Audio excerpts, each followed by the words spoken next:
Rudo wants to go home. Welcome into the DNVR Avalanche podcast presented by DraftKings Sportsbook. I'm a simple man. Use code DNVR when you sign up for a new account to get amazing odds boosts every single day. Pick of the week for you. I'm doing it. I'm taking the U.S. men's national team on Monday. Wow. All right, let's go. I'm making the bet. I'm putting my money where my mouth is on them.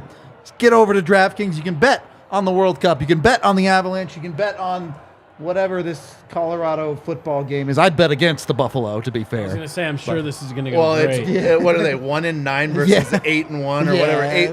1-8, 8-1, yeah. Not good. Not a good team. Not good, Bob. So, maybe bet against the Buffaloes, but go over there. Use the DNVR code when you sign up at DraftKings. Must be 21 or older. Colorado only. Other terms, restrictions, and conditions apply. See DraftKings.com/sportsbook for details. Of course, if you have a gambling problem, call 1-800-522-4700. Avs win. They have the big party down here, and the Avs game goes on just long enough that it overlaps with the start of the Buffs game so that they finally turn the Buffs game on. It's already 14-0. Do be like that. Like, they didn't even get to see 1 second of this game being competitive. Winner shots for the first Avs shutout of the year. Hell yeah. Let's do it. Yeah. Jesse. Yeah, good for you guys. All right. Yeah, look at that. Look at them winner shots down there. Pretty close to just being straight Jaeger. It's fine. There's a little bit of coffee in there. The aftertaste is coffee. I tasted that shit. We should have probably told you that.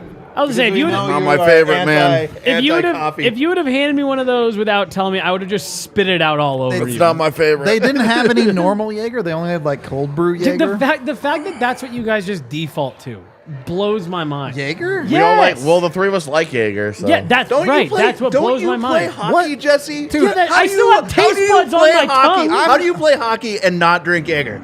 Like this. I get so much shit for being like the picky eater on the pod, and That's you're not out here picky just eater. railing off. Talk about I don't like Jaeger. Jaeger. I don't like fish. People I don't were like. chugging that at like 16 years old at house parties. Jesse's the only one that's right. Yeah, seriously. What the Give hell me a is wrong break with you here. people?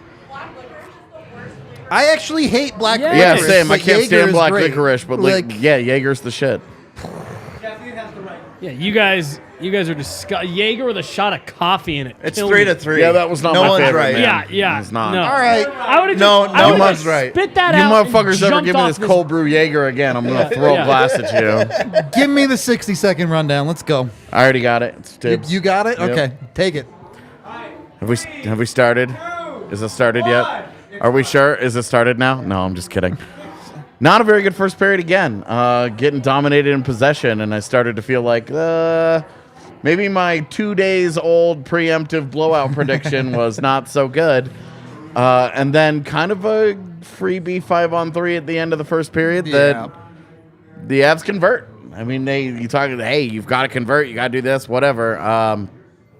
They converted, and they get the 1-0 lead. Cale Makar, I mean, that's nasty, right? And then the second period comes. The Avs really start to get their foot in the game. They take it over, make it 2-0 before you get into the third period, and then it's just winning time. We've seen that the Avs are plenty capable of that, and 2 more goals. Alexandar Georgiev gets Colorado's first shutout of the year, and you get a pretty easy 4-0 win when all's said and done. Yep. And look, the Avs took care of business now. I'm not going to say the Dallas game doesn't matter. It's a divisional opponent, a 4-point game. The team that you're fighting for first place in the division with. Of course it matters, but if they lose that game, they still get to look at this road trip and go, hey, we went 2 out of 3. Yeah. So. Yeah, they are 100% going to lose on Monday. A couple good opponents, too, that you knocked off on the road. Yeah. Back east, we mentioned in the pregame that there was a chance, as much as the focus was on Kemper, to have a really good game against his former team. We mentioned, hey, there's a chance that you have a motivated Georgiev trying to say, like, no. This was the right move. You did it right by going out and getting me and letting this guy go. And, I mean, man, dude, we talked about it at length in the preseason. And you're still early here. There's a lot of hockey left to play. But I mentioned several times, I think we talked about it a bunch, that we felt like Georgiev was the biggest gamble the Avs had taken in net. He had been on kind of a bad track record coming out of New York. Man, this is really a big gamble on the upside. And he's been great so far and has had a couple of these types of games where he just gets dialed in. And like what I love about him is he's calm, he's collected. He doesn't seem like he gets rattled. He's good positionally, but he's got the athleticism to make the kind of scrambling saves if he needs to. This was another impressive one for me from Georgiev, just because, look, he needed to dial it up. There was something a little personal on the line for him again, and great game from him to help keep the Avs in it early when they got pushed around just a little. And that's a big point right there, right? Like, the Avs didn't come out and play a good game to start. Yeah. But Georgie did, right? And that kind of sets the tone. Like, if he lets 2 goals in, game changes, right? Because then you're scrambling from behind. It's hard to make up those 2 goals. Kemper right? gets a little bit of a boost. You got to lead. Yep. Kuznetsov early, alone in front. Yep. And he makes that save, and you're like, That glove save. just gonna. I don't even remember.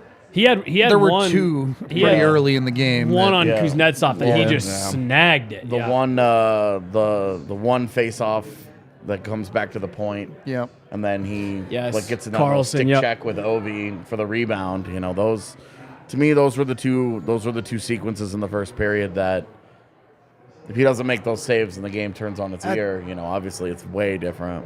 Yeah, I'm here for this. Give him a poll of Jaeger, yes or no. Oh, it's already up. We're Okay. 47 votes in, and you guys are losing bad. What's Yeah. this? What are the numbers? 47 votes in, And it's 47 to nothing. You guys are losing. 30% no, 30% yes. All right, well, That's cool. It's a lot of people in our chat who have turned 30. I was going to say, it's a bunch of people who aren't 16 anymore. Yeah, and that's really Oh, stop it. get it. Stop it. I can Yeah. totally understand. They're like, not having to bribe someone to get Jaeger for him in the liquor store from outside. for me, that was just one of the few alcohols that just never bothered me, so it sticks around. See, that's how I am. It has to be chilled for it to really, like tequila. Just doesn't bother me. Oh, I can't do it, man. No Wild. tequila. Doesn't bother me. Whatever that whiskey was that we did at That was Friendsgiving was gnarly. no-go. That shit was I like gnarly. whiskey, and that was a no-go. I agree with you. By the way, it's it's gross. It's horrible. But like, for whatever reason, it just like it doesn't. Especially get a nice chilled shot. Doesn't bother me. must be nice. I'd rather not I just rather not do shots in general. But Going have through the rest of this first period was bad. Bad. It was bad. It was a kind of a continuation in many ways of the Washington game. However, Carolina. game.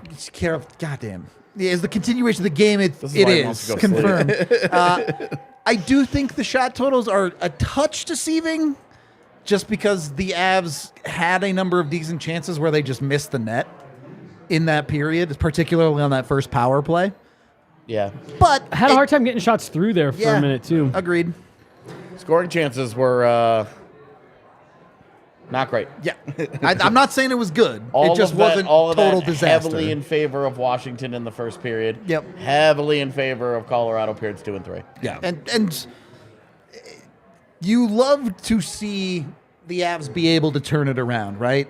The first period was the 4th period in a row where it's like, they didn't really play great, but they're getting away with it. And then the 5th period they came out and was like, okay, they look better. This is good hockey. You This is just fun. you just can't keep doing that, right? Like that's you're not gonna just keep winning games like you did Right. on Monday, like not or- sustainable for sure. on Friday. What day was it? Days, Thursday. games, My God. time, nothing matters anymore. Dude, this week in particular, I just don't know why. Like, the last 3 years, really. Honestly. But this last week, I'm like, oh, nice, it's Friday. It's like, it's Tuesday. Like, I've been thinking all day that today was Sunday. That's good though, because now you got an Yeah, extra weekend. bonus day. day. Second Sunday. Bonus weekend day.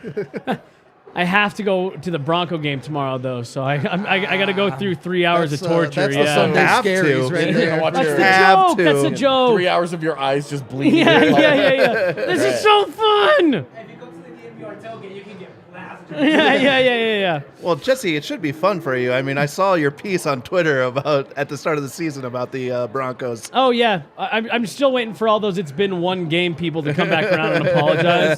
You guys know where I'm at. They're not going to. I'm not expecting him to. I don't need him to either.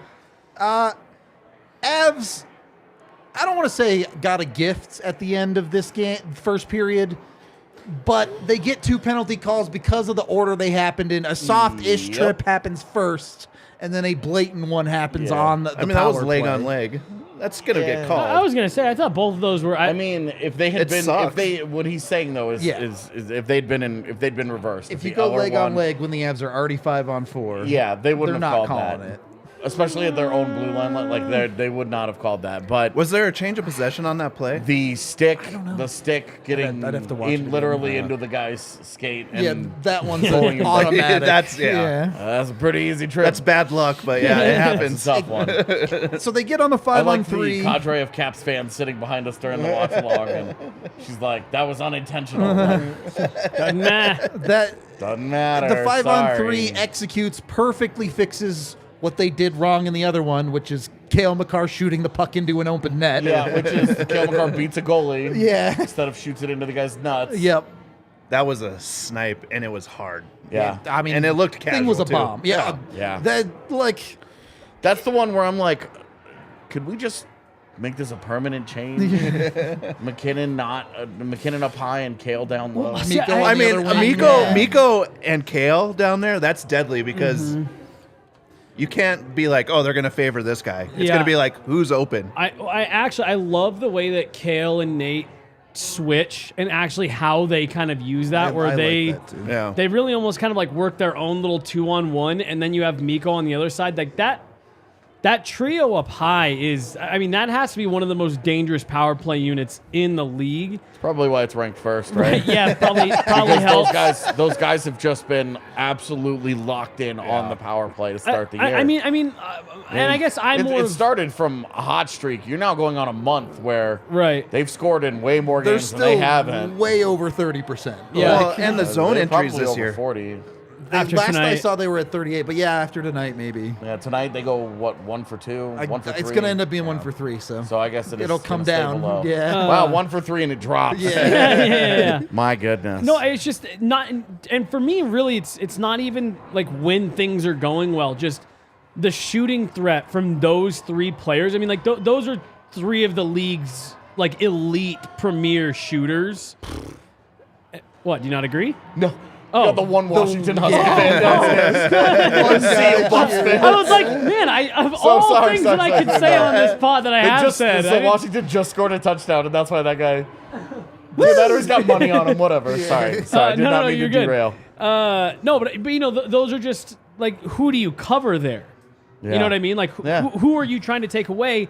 And then once this team is back to full health, you've then got Val and Landy down low digging out pucks. Like that's 2 big butts. that's a hell of a power play unit, and they're clicking right now. And I don't remember which of you mentioned it in the pregame, but how big that is, given all the injuries. That Yeah. you feel good in your power play right now that you Yeah. can get some free looks. Well, especially because they have struggled at 5v5 most games, and they started out with 5v5 struggles. This game, the power play kind of kickstarts this momentum into it being Colorado's game. It's late in the first period. It's the last 2 minutes. They get that goal, and to be honest with you, they never really look back. Nope. Yeah. I'm in the middle of writing, like, not those words exactly, but like they scored that goal and it was like, oh, okay, cool, we got this now. Like, Yeah, well, they took over. At the start of the second period, they don't score in the last 50 seconds of the remaining of the carryover power play, but But their 5-on-5 play was turned up. Their 5-on-5 play gets to a different level because, honestly, their depth lines were competitive tonight. Yep. You know, you had JT Confer's line consistently. It was like all game. I was telling Rudo, I was like, look at that line in the offensive zone again. Oh, that line in the offensive zone again. And Newhook, Rodriguez, and Kaut weren't in the offensive zone a ton, but when they were there, created chances. And it was like, now you've got 3 of your 4 lines are causing problems for Washington. Your 4th line got its head kicked in. Your 4th line fucking sucks. So big surprise. But your other 3 lines do work, and that's the recipe. I mean, that's, you get a little, your defensemen beyond your top pairing play a little better than they, have the good games. Yep. You get a good Jacob MacDonald game, and there you go. well, I Come on, just man. a better. He's been really bad, so. who McDonald? Before tonight. Before tonight, he's been really bad. He's been brutal. Defensively. He played better tonight. I was gonna say, I mean, no. If this is Jacob MacDonald, they were gonna get. I wouldn't be talking any kind of noise about it. He could stay. I was gonna say, I guess I more just look at him like within the scope of like Jacob MacDonald. It's been like, yeah, he's been kind of like what I expected him to be. There was a few brain farts tonight, but like overall, I get what you're saying, AJ. Like he played well tonight, but there's some brain farts out there. Well, that's my thing. Like it's Jacob MacDonald. Yeah. Well, and with all due respect there's brain to him. farts, and then there's running over your own goaltender and creating a goal defense. That wasn't him. And like that wasn't him. So like the bottom barrier of like what you're getting out of AHL call-ups, like.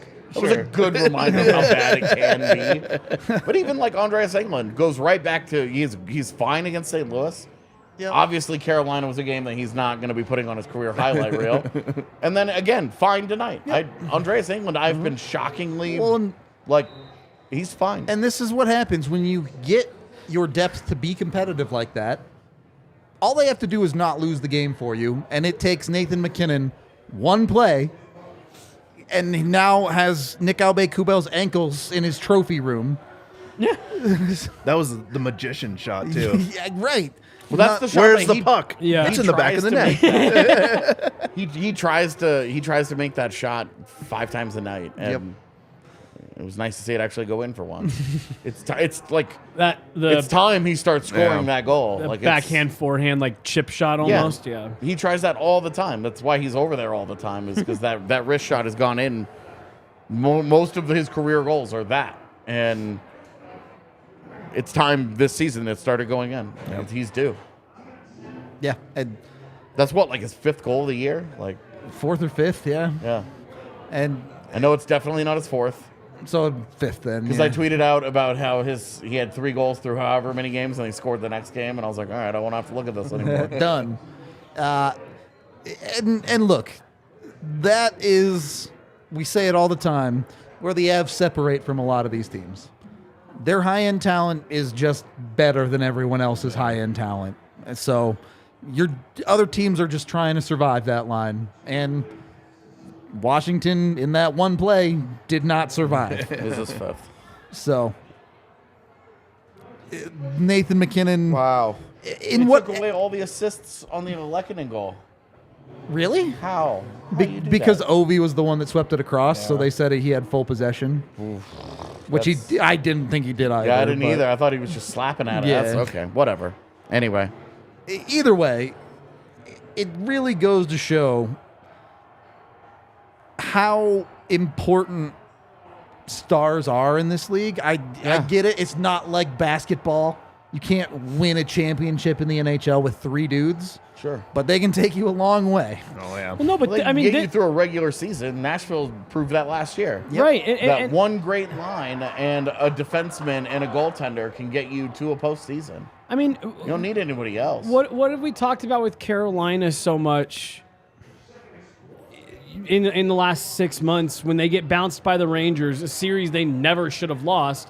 A lot of that came down to Artemi Panarin, Mika Zibanejad make some big plays, and the Carolina Hurricanes just still to this day, they don't have that kind of X-factor, game-breaking player. This is when you need them. You're right. They can't win you a game every single night, but in a night where it's a tight game, your goalie's made some saves, you're in it, they can make a play in a blink of an eye. Like the Capitals have benefited from that for a decade and a half now at this point, where you can be getting your head kicked in.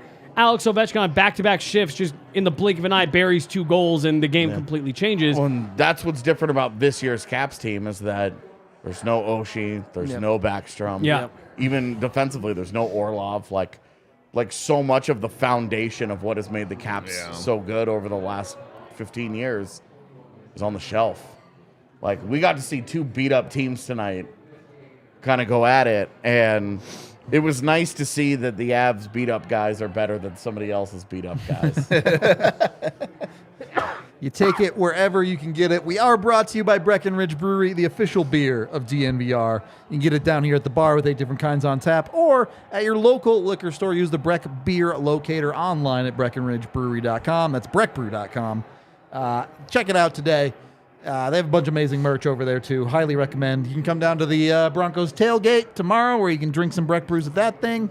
Come have some fun. I think they usually have Hassel Cattle Company stuff down there, too. So if you want some delicious sausages, that's the way to go. Also brought to you by Avaca TV. You can go to evoca.tv/DNVR today to order. If you live in the Colorado area, you can get TV for just $25 a month. It includes altitude.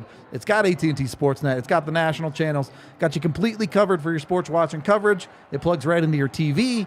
You don't have to jump through any hoops like a VPN or, stream or whatever. It's just easy watching of the Colorado Avalanche locally. So go check out Avaca today. It's avaca.tv/DNVR to let them know we sent you over there. Second period of the DNVR Avalanche podcast presented by DraftKings Sportsbook. I just wanted to build a little bit on what AJ was talking about there with their beat-up guys being better than a lot of other teams' beat-up guys. The second and third periods of tonight's game, to me, I thought were very true to what the Avs' identity is. Agree. Go back to the playoffs last year. They dealt with some injuries. They had some weird lineups some nights. They had guys coming in and out. They had guys changing. This guy going down for 3 games here. Sam Girard dropping out halfway through the playoffs. And the team really never missed a beat. And I thought that was such a testament to the buy-in, the way that this team plays within the system and the structure that they play with. We'll skate you to death every single line. Doesn't matter where the matchups are. We will skate you. We'll forecheck. We'll be hard on the wall, hard on the pucks. And I thought that was kind of what you saw out of this Avs team tonight. Not to quite the same extent, but that the Comfort line, Logan O'Connor, Evan Rodriguez, even Alex Newhook, they were skating. Everyone was moving their feet, and I feel like that's such a big difference. It's their identity. I agree 100% on the skating, but I would expand on that even a little bit more and say I think one of the big things the Avs learned last year is they need to be able to win the game they're in. Yes. And they were skating well, but this was not a high-octane game where it was a bunch of chances back and forth. It was a pretty well-put-together game as far as defensively, other than the first period. The first period was bad, but the second and third, the Avs did a good job of limiting the opportunities of Washington and taking advantage of what was given to them. And it's just, the Carolina game is what it is. That's not a way you're going to win very often, but they found a way to win that game. You play 5 of those games a year. Right. Where you just are awful. Yeah. And the fact that you won it, sweet. And you come back from that and play. Good teams play 5 of those games a year. Yeah. Arizona plays 45 of those a year. But you come back from that and you play not your A game, but a good enough game to win. Yeah. I mean, this felt like a B game from each team. Yep. Yeah. And that's where Sums it up. That's where your goalie separates it. Yep. Your goal, and I do want to make sure that we aren't breezing over. I thought Georgiev was really good tonight. We'll get there. Yeah. Okay. All right. Yeah. Well, Yeah. All right. I'll wait on that then. And that really the conversation through the rest of the second period was the inevitable. Avs got the first 3 calls of this game. Some are coming back the other way, and the Avs PK looked great. Yep. How many shots on goal did the Caps PK have, or Caps power play have? Was it any? Does anybody recall one? I mean, I'll look it up real quick out of curiosity. I remember a couple of blocks. The first one, I'm pretty sure they didn't have a single shot on goal. Yeah. The second one, they had a little more possession, but Well, on the first one, they didn't even get set up in the zone, I don't think, at all. they really did not. Yeah. The one time they did, they passed it out on themselves, and it was What do we say on pregame? The Avs are a beat-up team. They got to win the special teams battle if they want to have a chance. They get it done on both ends with the power play goal and great penalty killing, regardless of how many shots it ends up being. one. Singular. Wow. So, pretty Yeah, good. That's not good. Yeah, 4 minutes of 5v4 time for the Caps tonight. They only had 4 shot attempts, 1 shot on goal. Technically, they had 3 scoring chances, but the Avs also had a shot on goal. So, shots on goal during Caps power plays We're was 1-1. Not bad. Not bad at all. And that just goes to show the Avs depth guys are getting it done, right? It's not pretty at times. It's not all the flash in the world, all this, we're going to out-talent you. But they work hard on the PK. They don't give up anything free. Yeah. AJ, you were talking about the confer line nonstop. He's talked about it earlier on the show. Yeah. Hard to lose when you keep the puck in the offensive zone for the entire game. Yeah, well, and the thing with an O'Connor especially, who's really, I think, I'd be curious to see league-wide numbers, like compare guys. And it's always really hard to look at individual impact on a PK because they are so system-dependent. But he has been so good on the PK. He's at LOC? Yeah, that I think he's their best PK guy now. And he's become one of their most reliable 5v5 guys just because what they're getting out of him is so repeatable and so predictable. It's nothing special. It's not high-end stuff. It's just repeatable. And especially right now with Colorado's lineup as ravaged by injuries as it is, having a guy like that baseline level is as good as it is. I mean, LOC has been one of their most important players getting them through this injured stretch, regardless of points and all that. But the PK, he has been so good. On that right wall, he disrupts everything that when teams try and enter the zone on him. He's a problem. He wins board battles. He gets pucks out of the zone, and then he puts pressure with his speed. When he goes all the way down there tonight, skates the puck around behind the net, and then steps on the puck in the corner. He's like, we're not going anywhere, boys. We're going to hang out. Like, just the smarts, the presence of mind, everything about him right now. LOC has been as much as you can be, has been a star role player for them. Well, you've seen that progression too from last year. Like he had those flashes on the penalty kill where he would break free, get that shorthanded shot attempt. You're not seeing that as much, but defensively, like you're talking about, he's been solid. Yeah. And when he gets a chance, his skating is elite. Yeah. Yeah. And he uses it, and it's great. Yeah. His straight line speed is he doesn't get quite enough credit for it. When he gets up to speed, he can really move. It's really what Colorado's PK, like, it's why Colorado's PK is such a problem when it's playing well. Because Cogliano can skate, LLC can skate, Confer can skate, Nichushkin can skate, Lehkonen can skate. All of these guys have the kind of speed where if they block a shot out high, like the thing that they're giving you, right? They're trying to take away the middle of the ice. They're trying to take away that down low. They're giving you a shot from out high. But if those guys block it, now you're in trouble. Yep. And it's very intentionally built that way. And you can see, Darren Helm when he's healthy. Guess what? It's pretty fucking fast. It's just all up and down. All of those guys have that same core quality to them. Yep. The only guy that's been, and he's been good on the PK that doesn't have that is Martin Kaut. Yeah. You mentioned, about just LOC and how big he's been filling in. And you say despite whatever production, but I mean, he had a nice little 4-game goal streak going, had some nice production coming back from Finland. And again, I mentioned it on a pod a couple days ago, and I just want to reiterate it because I think he really is the ultimate example of it. And it's the reason why Jared Bednar told us, look, when we have new guys join the team, young guys join the team, I point to Nathan MacKinnon and Logan O'Connor as the examples of this is the expectation. This is what it looks like to put in the work that we are expecting for you to put in the work on. But when I talked to O'Connor the other day, he said, he was telling me what has gotten me to this point in my career is every single night, if I don't have my A game, I find a way to bring my B game. If I don't have the hands, if I'm making bad passes, whatever, I find a way to be visible, and whether that's disrupting zone entries, blocking shots, making hits. And he said even just mixing it up with a guy after the whistle is a way that he'll hey, I'm not engaged the way I need to be.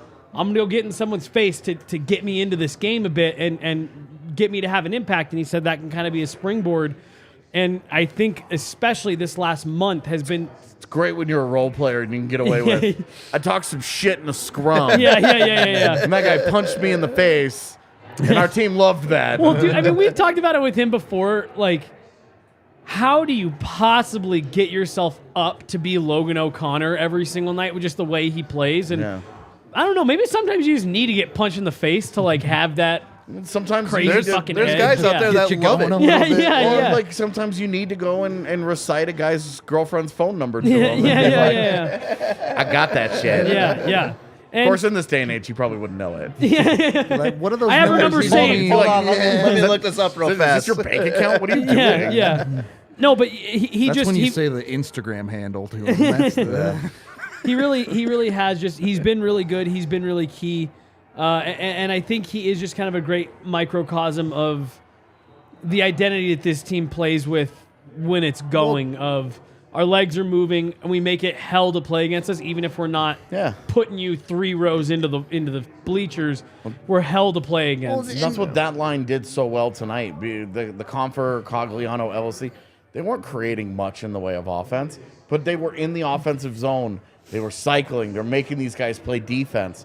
Everybody that's ever played any sport knows playing defense is a lot more work than playing offense. Yeah. It's a lot more energy. It's a lot more focus. It's a lot harder kind of work. And in hockey, it's a lot more physical. And they were just like, well, lot more you don't have a minutes, shot too. on goal, rim it around and make you do it again. And so many dead legs. And you started to see the Caps just slowly had it taken out of them as the game went on. And that's where that line was especially good tonight, in that they just kept taking it out of them. Yeah. And didn't create a lot of offense, but didn't give much up defensively and spent a lot of time making the other team work. When you're not very deep at forward, you need shifts like that. and here's the thing. Yeah, maybe they didn't give you the most offensively, but they eventually got rewarded. And on top of that, you get a point from Alex Newhook tonight. Yep. There was enough there from the depth that you feel really good about the game as a whole. For Get a Josh Manson point. Yeah, exactly. The third goal obviously comes through. Great work by that Confer line. Yeah. And then the chaos button got pressed. Yeah, I mean, Jacob MacDonald just steps into one and it hits Andrew Cogliano, just dribbles in. Yep. So that one replay looked like it hit Kemper, came back out, hit something in front, and then went back in. Oh, I thought it hit That was what Cog's skate and went That in. was what I thought too, but when they showed it from the reverse angle, it looked like Kemper went to glove it and just couldn't hold on to it, and then it went That's out. a problem we're familiar with. Right, and then it hit something in front, a skate or whatever, Yeah, went back. That guy should wear 2 blockers. Dude, I mean, You know, basically there was does. a goalie who did that. Yeah. I forget his name. I know Dan Blackburn did back in the day. Maybe that. He was the guy with the nervous system Yep. issue. He was the one that had the nerve problem in his Yeah. fingers. Yeah. Yeah. That's the only one. It's the only one? Yep. Yeah. I wanted to just touch on something you were mentioning with the way that they can tire teams out and making teams play defense and stuff like that. It wasn't quite to the same level as it was at certain times last year. But another thing, just when this team is skating, when they're playing their identity, they make it hard just to get a breakout out of your zone. They make you even work for that. And that's why I just feel like when you see this depleted Avalanche group playing against another team that's supposed to be a good team, a playoff team out east, also going through some injury problems. The reason those teams struggle so much when the Avs are playing the way they were for the second and third periods tonight is everything is very hard. The Avs just make life very difficult in all 3 zones, whether you have the puck or not. And you do just kind of see that game wear on. The Avs have a narrow-ish lead in the back half of that third period, and it never felt like Washington had enough to get going to even make a push to get back into it. The Avs bury the 4th one, and that's kind of all she wrote. That has really become a pattern and a theme when the Avs are skating. The close games actually get less competitive as they go on, and it allows the Avs to stretch their leads out a bit because they skate teams into the ground. You don't need skill level to play. That's Fox and Hound hockey, right? Right. That's where you just take away time and space, and every time you get the puck, there's my God, there's a guy skating right at me. I got to make a decision or make a move around him. It's exhausting period after period after period. And that's 100%. Haven't seen it as much since the Finland trip, but before the Finland trip, we'd seen the Avs get a little bit squirrely with third period leads, maybe let off the gas a little bit too much. This one, they clamp it down. They even add the 4th goal to leave no doubt in it. Make it an easy one. Granted, a significant portion of that is because of the guy in net. who we'll talk about because that dude definitely had his athletic greens. Sure did.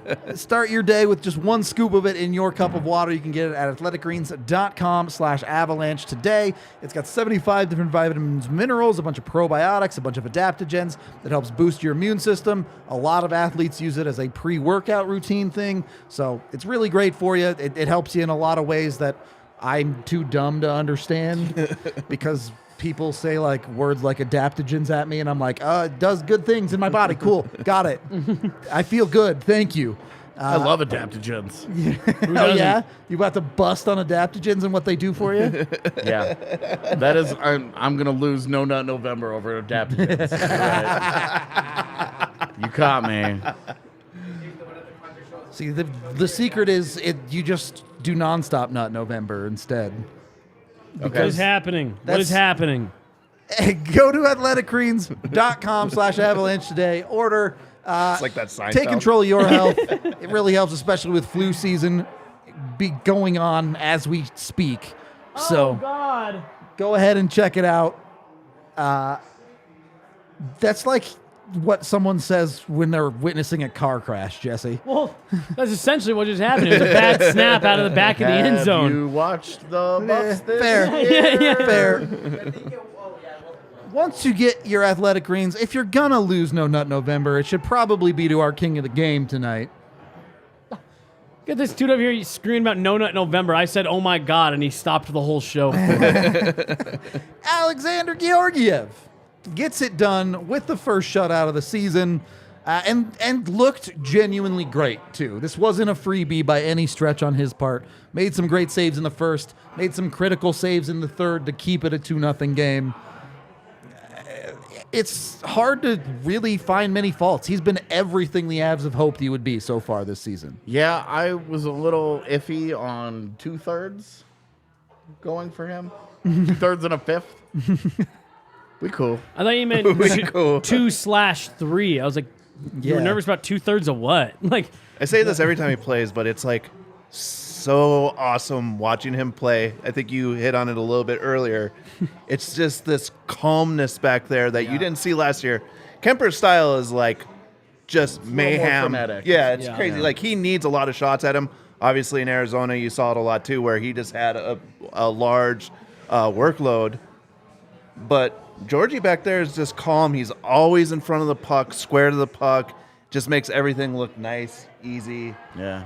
This is just like a typical game for him. yeah, nothing chaotic. And I do A like lot of one and done. A lot of one and yes, done. yeah. And yeah, he swallows pucks.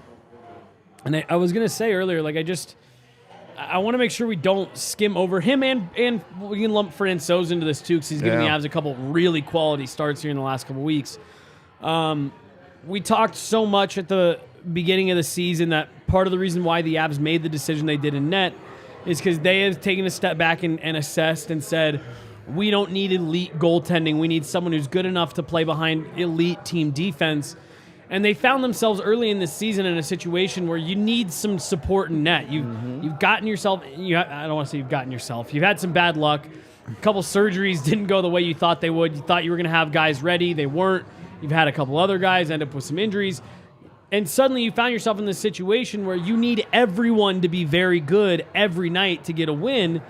And it made you a little bit nervous with knowing what we had kind of said about the goaltending and can it be better than good enough to get them some wins, to steal them some wins. Yeah. And especially the last month, you have gotten that over and over again. In spades. What you really haven't Yeah. gotten out of Georgiev all year is just that game where he just never shows up. Yeah. Right. You haven't really gotten you go and you look at some of his worst statistical games are like the Chicago game where they give up like 16 shots on goal or whatever. Yeah. But other than that, like there's not many games where There's no you're looking real at stinker. Georgiev and you're like, could have really used a night there. Yeah. You know, like, Yeah. and it's tough for Frankie because he's played in some of those tough back-to-back spots. But Frankie's been a little more what you would expect. Sure. There have been some iffy performances tied in there with some great ones. Obviously, that Carolina performance the other day is probably going to be the best we see out of him this year. Yeah. With Georgiev, you're looking at the shutout tonight, and you're like, okay, this is the first of how many? Yeah. Because you feel pretty confident it's not the last one he's gonna be able to put up on the board. He's had that kind of start to the year where you're feeling like that went from a position of you're one of many teams that made a big change in net. You know, you're only the third Stanley Cup winning team to make a change in goal in the last 20 years. Yep. Like, you've made a big roll of the dice, and so far you can't feel anything but spectacular about how it's gone. Well, it's just to The price point, too. Again, caveat And the on contract. this. If you're going to get a top 10 goaltender for $3.5 million in the Yeah. next 3 years, that's what I talk about all the time of getting surplus value out of a player. We talk about it with skaters and this and that. Like, maybe Josh Manson's $1 million overpaid right now. Maybe Eric Johnson's making $2 or $3 million more than he should right now. But if you've got a guy who's giving you $9 or $10 million worth of value on a $3 million deal in net, you're erasing all that. Yeah. Especially in net. You're erasing all of that. With the caveat of it's still not American Thanksgiving yet. No. You're looking at this and saying, did this pro scouting department really do it again? Yeah. Did they really go out and identify someone that fits in so well in their system that you were able to pluck him out for pennies, essentially, for the quality For that a you starting goaltender Right. for 2/3 and a fifth? right. How long has Edmonton been at this? Trying to find one guy back there? We have enough of a sample size now where, look, maybe Georgiev cools off in the next month or two, but he has put together an entire month of excellent play. Yeah. Yeah. And you can't fault him for stuff that hasn't happened yet. Well, Of what has happened, it's been great. And the other thing too is just back to what Blais was talking about. It's not that he's winning games, it's how he's winning games, right? People complain about wins and losses being assigned to goaltenders because you end up with situations like Jack Campbell in Edmonton so far this year, where he has Marc-Andre Fleury's entire career. right, where they have Metrics, winning yeah. records. But Jack Campbell's a sub 880 goalie right now, but he has more wins than he does losses. It's not like that for Alexandar Georgiev. He is earning these wins on He's a nightly driving basis. a handful of these wins. Right. And that's the part that I think is the most exciting, is that everyone is all over the Devils right now, and it's really fun, and it's some fun, good hockey. Goaltending is suspect. But right, their goaltending they're having these nights where it's they're having these acrobatic 50 save wins, and the goalies make 7 paddle saves in a night and all that shit, and it's that's really dope. But You're winning that game 6-4. Right. Shades of the 2013 Avs, where you're like, God, this is fun, but can they really keep doing this? And look, that wasn't meant to be a side swipe at the Devils, but more of just You guys ever heard of Akira Schmid before? is that a Devils goalie that has won a game? Made 25 saves on 26 shots Yeah, against Ottawa okay. tonight. Right. And so it's one of those things where it's He, by the way, is 3-0 this year with a 1.34 goals against average and a 941 save percentage. and I'm sure those are Wow. his first 3 NHL games ever. They are not. Really? All They right. are not. Counting the 3 games that he's played this year with those stats, a 941 in those 3 games. He's got 9 games played. He's got 4 losses, so he's lost all the other games that he's played.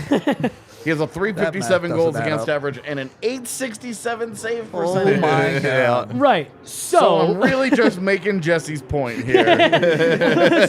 I was gonna say, and this that wasn't meant to be a dig at the Devil, they're not gonna be able to The point is that when Akira Schmid is giving you 940 Right. save percentage, you know that's not continuing. Right. When Alexandar Georgiev is giving you 925, 930 save percentage, maybe that doesn't continue either. But the you're in drop the is ballpark, nowhere yeah. near as far. right. If he drops to a 918 and he puts up a 918 for you this year, the Avs are thrilled. Yeah. Yep. They go to the postseason comfortably. They contend for the division. Being generous here, they contend for the division. Yeah. That's They're very comfortable, right? They're cool. Akira Schmid going into the 940 is one of those things where you're very Very quickly here, not to be forgotten, it does feel like the balance of the Avalanche's lineup is starting to get sorted out a little bit. A 2-point night for Lehkonen tonight. He has points in his last 6 games. You here and there, you're getting points from Erod. You're getting points from Newhook. Is it fully online? Obviously not. But you're starting to at least find a little bit of confidence in this lineup. Since Newhook started the first 9 games scoreless. Yep. And he's got 5 points in the last 7 or something. Yeah, he's got 5 and 7. Yeah. And that's with his minutes haven't changed. It's the same 13 and a half.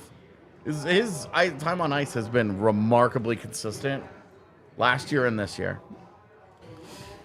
It's right around 13 and a half all the time. And that's what I think it was on the whatever that was, Thursday's pregame show where we talked about, are we starting to see what this Avalanche team really kind of looks like? And we were mentioning, the injuries that they still have and all that. But I think you're right, Rudo. And for me, it really does. I can't overstate it enough. It goes back to the buy-in and the structure that this team plays within, where when they are dialed into their identity, the reason everybody talked so much about the depth last year, even though on paper it probably wasn't as good as it was the year before on paper, it's that they have found a way to make all 4 of these lines effective, and it feels the depth on the ice feels more overwhelming than maybe it actually is.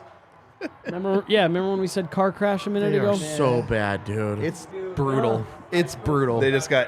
That was an I was going to say, there weren't a lot of people at the bar for this Buffs. game, and it's cleared out somehow. Buffs watch parties just need to be free hugs. Yeah.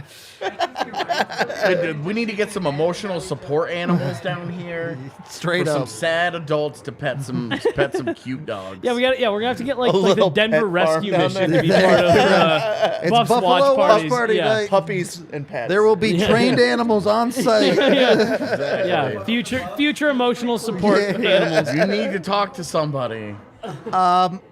So it's just that depth feels so much more overwhelming, even when it's, Martin Kaut and Logan O'Connor and all that stuff, just because of the way they skate and the way that they are bought into the way that this team plays. That depth can be just overwhelming at times. And I think Kaut's a great example of a guy that's where, give him some minutes, give him 6 games. Oh, the systems start to click at the NHL level for that guy. Hey, he starts to look pretty good. I think Kaut has been justifying a lot of our frustrations over the last few years of Yep. just live with some mistakes, give him a couple of games. Yep. Let him really play his way through it. And if it never happens, you're seeing with Dryden Hunt right now, a guy where it's not The working. light hasn't come on. It's really not happening. Nothing, very, very little is happening there. Most nights. He's had a couple of fine games where you were like, oh, I've liked this. But you're seeing with Kaut, even a night like tonight, offensively, not the most helpful guy. Defensively, made a number of really nice plays to get pucks out, to end lengthy shifts, to do different things.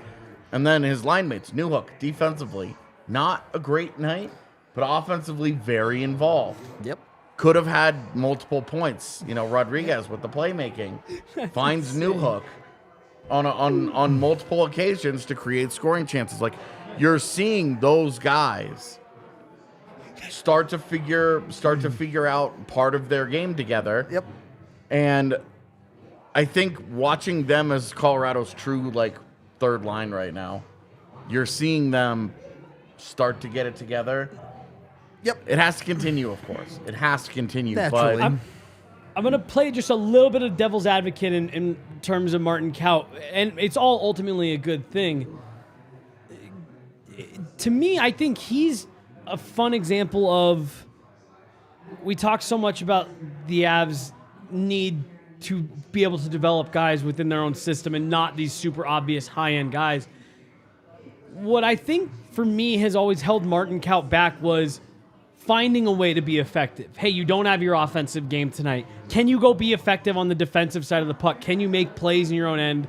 Can you block shots? Can you be visible away from the puck? And I think maybe that is where they have said, we don't always need you to, we have superstars in this team. We don't always need you to be trying to chip in offensively and needing to find your offensive game in this system. We need you to be effective somewhere on the ice. And I think he's a good example of now after 4 or 5 years and working within this system and understanding where he needs to be or where he should be, where he's supposed to be, where they need the support. And he's now understanding, hey, cool, at the NHL level, maybe that's not my game. Maybe scoring goals and chipping in offensively in power play, maybe that's not my game right now. But if I can do this, I'll stick in the NHL and I'll be around long enough that I can put in the work and get myself to those situations where I can play my game. And that to me is what's so fun about what Kaut is doing right now. And I think might be a development success story. I think the conversation there is just opportunity, because at even strength, he's playing 5 minutes and you're not doing shit. They put him on a PK. Sure. He finds success on a PK, and all of a sudden that confidence builds. Yep. His minutes go up. And defensively is where you're seeing more often than not now, because I went through his game log and was like, oh, every game that he's been over 10 minutes, he's either had a positive Corsi or a positive expected goals for. Tonight, a negative Corsi, a positive expected goals, because defensively they gave up a couple of shot attempts, but very, very little quality against. Yep. And that's like, as long as you're getting something out of that trio, not to make this just about Kaut, because as long as you're getting something out of that trio, and right now, they can go -3 every single night as long as they're creating scoring chances like they were tonight. Yep. I'll live with that every single game. And that's where that was really encouraging. And then the comfort line just had a good night, finally. Yep. Like that whole line together. Put it together. Because what we've seen is like LOC will have a good night. Cogliano will have a good night. Comfer will have a good night. That line together was good. Yep. Finally. And what happens? Your top guys are still your top guys, and you get a comfortable win out of it. It's a comfortable win when one other line is going. Yeah, when one other line gives you something. If they get more than one line giving you something, it's easy. It's an easy win. That's just it. It's just an easy win. All right, let's get to the super chats.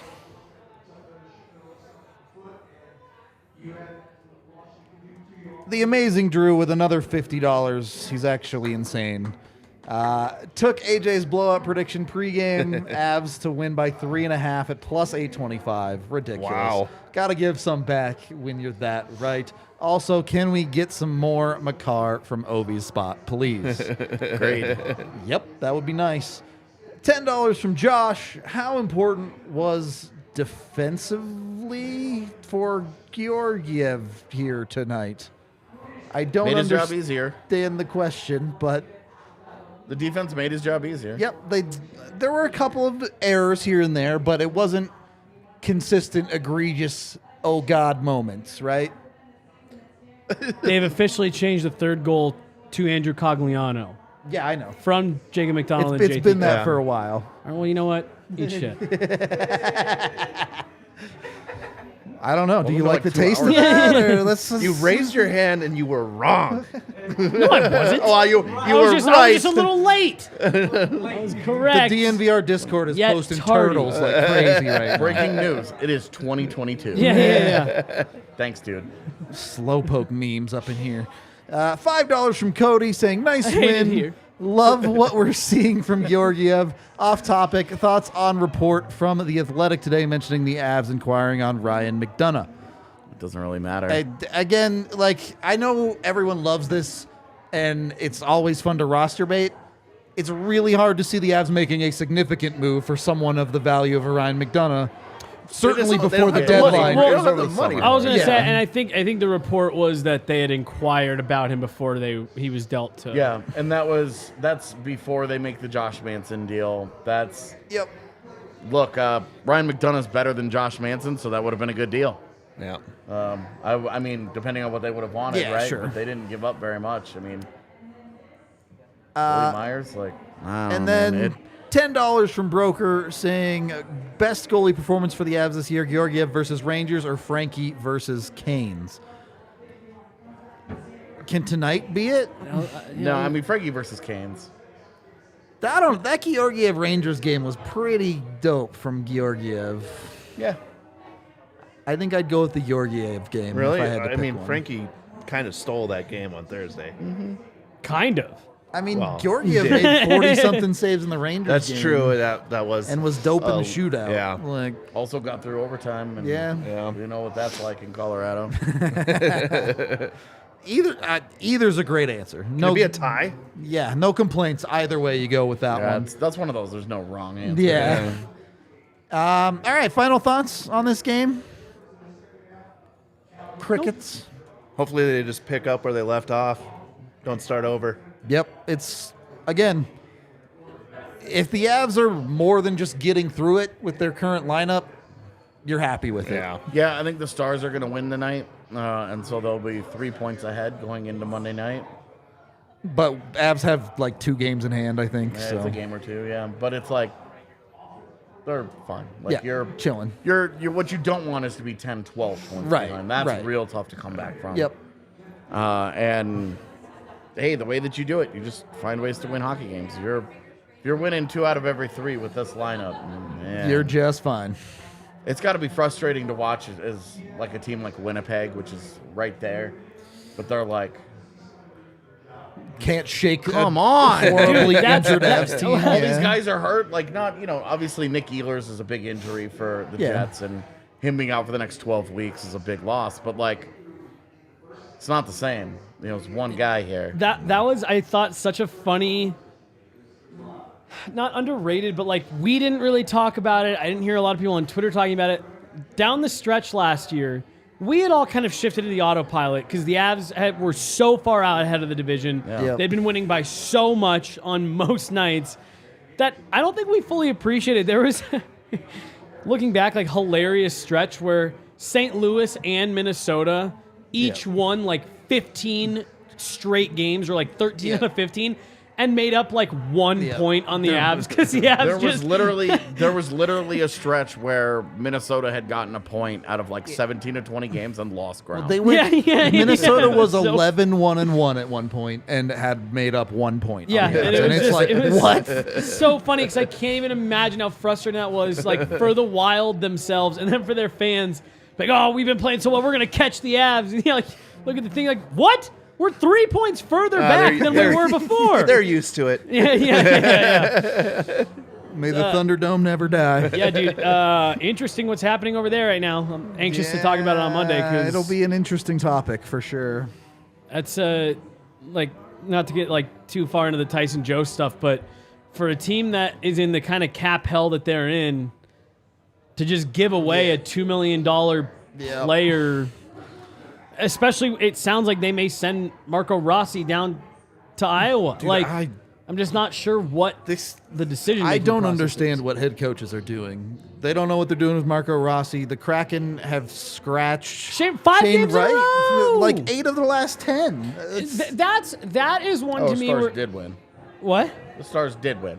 That is one to me where like I can understand on a lot of the like it's in the development plan to do this, but you're talking about a guy that for all intents and purposes you're talking about a 1 overall type guy. Send him back to juniors if you're going to scratch him that often. Right. Like, Talking about Shane Wright? Yeah. I mean, they're very clearly going for the conditioning assignment here, where you scratch him enough games in a row sneak in the him NHL. into the AHL. You send him to the AHL for 2 weeks, and then he has to get called back up and then make a decision. I don't know why that's the plan, but it's very obviously what they're up to right now.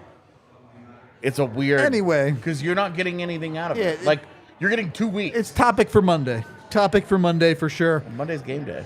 Oh, you're right. Topic for Tuesday. We're off tomorrow, Sunday. Hope y'all have a wonderful rest of your weekend, but we are out of here for tonight. We hope y'all enjoyed. We will talk to you on the next one.